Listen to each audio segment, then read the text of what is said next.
Tonight, worrying times in Milton as the town's big industry runs into trouble. A call to start protecting our marine life before it's too late. And a Dunedin umpire gives his verdict on a first season of Test cricket. Good evening. Though details aren't known yet about Alliance Textiles' plans to lay off staff at its Milton mill, the reasons can be guessed. The cutbacks could be called a consequence of the difference in government policy between New Zealand and Australia. The woolen industry here gets no help from government, while across the Tasman, the bounty system of subsidies is claimed to give Australian mills a 20% price advantage. Mark Price with the background. The National Party suggests almost half the mill's employees are about to lose their jobs. Alliance Textiles says it won't be talking numbers until at least next week. 22% of Milton's output used to be exported to Australia. Now it's about 12%. It's suggested the problem is that Australian mills supplying their own domestic market get a subsidy based on the value they add to the raw material. That's the bounty system, which it's said puts New Zealand mills at a disadvantage. Whereas we regarded Australia as one of our nearest and better export markets, a complete reversal over the last few years has taken place. The export of industrial yarns to Australia has been declining since 1984. 646 tonnes then, 150 tonnes in 1987. The balance has changed in Australia's favour, 195 tonnes in 1984, 1,800 tonnes in 1987. The industry says the Australian bounty was introduced just as the New Zealand industry lost its subsidy. Its pleas for government help have been unsuccessful. We do need protection from the trade pattern that is put in by other countries. And if some of the other countries subsidise, then it's no use pretending that that doesn't happen. It does happen. And we've got to face it up, and if we wish to keep exporting, we must recognise this as a country. He says Milton is just one mill where there has been a need for redundancies.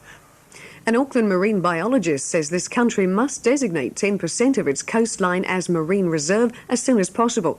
That's what's needed to preserve our coastal ecology. Dr. Bill Ballantyne points to the Lee Marine Reserve north of Auckland as an example of what can be achieved. Alan Brady caught up with him at the Portobello Marine Laboratory. The man in charge of New Zealand's first marine reserve today sees himself as a missionary, spreading the gospel of marine life conservation. Any congregation will do.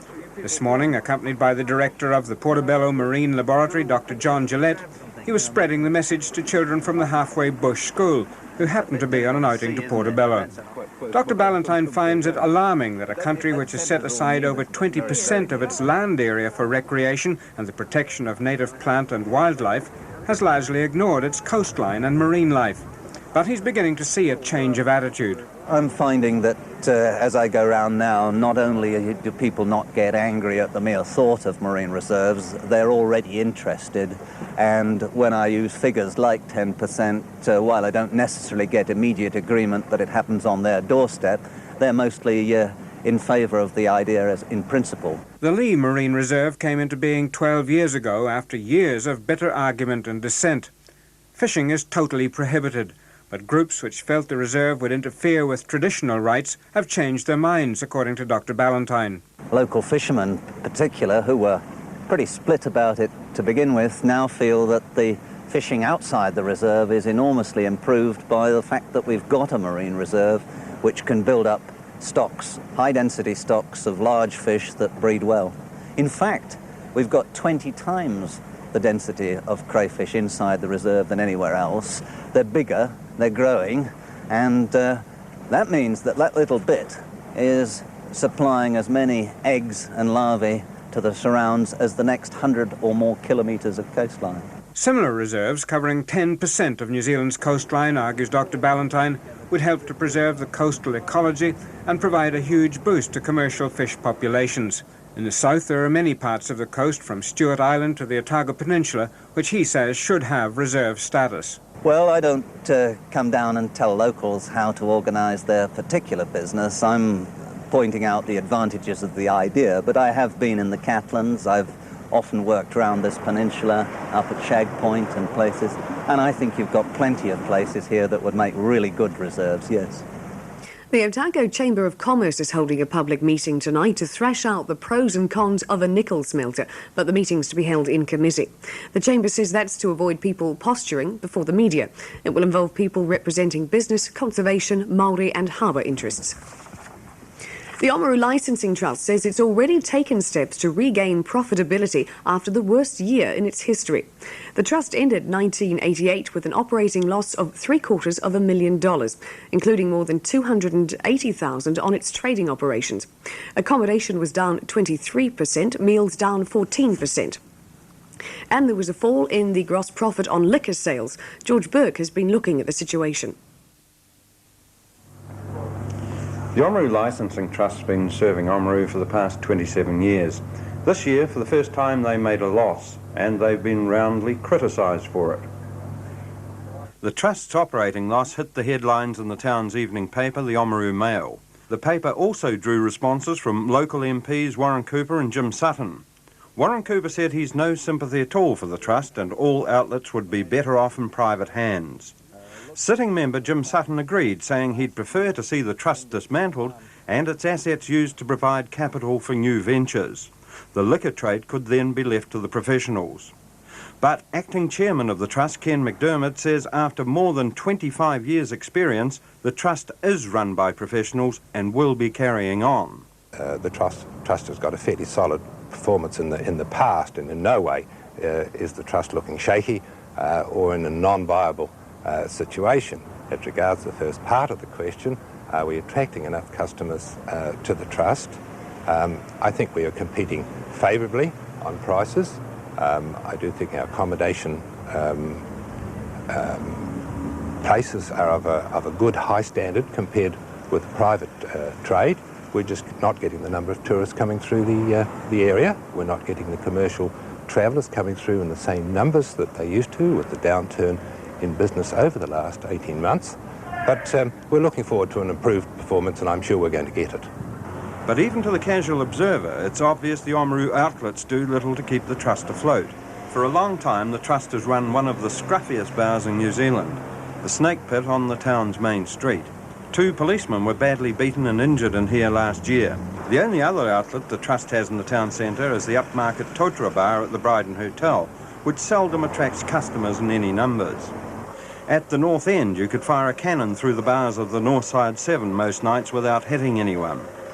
It's not that Oamaru people don't want to go out and enjoy themselves, it's just that they avoid the Trust outlets in droves. Proof of this is the Oamaru Chartered Club, which has a membership of 2,000 and a long waiting list of prospective members. So with competition from private enterprise possibly just around the corner, the Trust's going to have to come up with some ideas to attract people back to its outlets. While most umpires in the cricket series between Pakistan and New Zealand have been the subject of abuse and criticism, one man, Dunedin Steve Dunn, has come out of his first Test season with flying colours. Pakistan captain Imran Khan made glowing comments about Steve Dunn's umpiring, something quite remarkable when you consider what he had to say about the others. For a batsman in cricket, this is the same as watching a judge put on the black cap. And unless all 3 stumps have been knocked out of the ground, there's always someone who will disagree with an umpire's decision. But in a series in which the umpires were under fire from the Pakistan camp, Steve Dunn came in for praise from Imran Khan. In fact, the umpire Dunn, who was in this match, we wanted him for the 3rd Test match, which we got complete confidence in him. And I actually think that he's so far the best umpire I've seen here. This was the first season of Test cricket for Mr Dunn, a remarkable elevation after only 3 seasons of umpiring first-class cricket. And when one considers the controversies of this series, he was certainly fired in at the deep end. Test level is a tremendous jump from the first-class level, and I think probably one of the greatest reasons is the intensity of the media. That at Test level you're just not left alone, and everything you do is on record forevermore. Steve Dunn was himself a first-class cricketer, having played for Otago in the late 60s as a more than handy left-arm pace bowler. He knows what it's like to be both the giver and the taker of an appeal, and this helps out in the middle. I think having played a lot does make it easier to understand what's going on in the middle. The flack that we get as umpires, it happens in club cricket, it happens in the shell level, and it happens in the international level. In this international series, did you feel any pressure at all from the Pakistan team itself? No, not really. Again, I just gave what I saw, and I guess we're used to having pressure put on us. Batsmen make mistakes when they get out. And let's face it, umpires also make mistakes. But being labelled as biased as some umpires were in this series is a very different matter. I don't think you ever will get a guy who doesn't make mistakes. But again, if the players accept you as being competent, they will tolerate the odd mistake that you make. New Test umpire Steve Dunn talking with Ken Nicholson. Now, the temperatures on a day that's been summery in some places, but showing a touch of autumn in others. It was 14 degrees in Half Moon Bay and Invercargill at 3 o'clock. Gore was overcast with 16, Balclutha sunny and 17. Dunedin partly cloudy 14, Palmerston sunny 22, Oamaru 18 degrees. Ranfurly fine 19, Lumsden 16, Queenstown fine and 18, Wanaka sunny and 20. Alexandra was fine with the high today of 23 degrees and Te Anau was overcast at 15. We'll be back tomorrow night. Good night.